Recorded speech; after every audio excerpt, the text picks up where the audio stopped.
Hello everyone, welcome back to our channel. In this video, I will guide you through how to create Grok AI account. For that, first of all, make sure that you have latest version of Grok AI application available in your device. Then tap on Grok AI application. On the home page, you will see four options available, that is continue with Google, continue with Apple, continue with X, and continue with email. For now, we are choosing continue with email. Now, if you scroll down a little bit, there you will see sign up button. Simply tap on it. Now you have to add your email address and hit on submit button. Then it will ask you to add your first name, last name, and you have to create a strong password. Once you fill out the form, you have to hit on sign up button.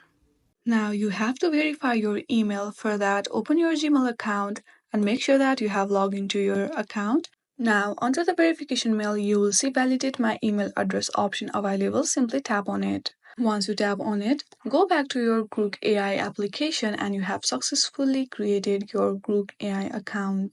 I hope you like this video. Thank you for watching.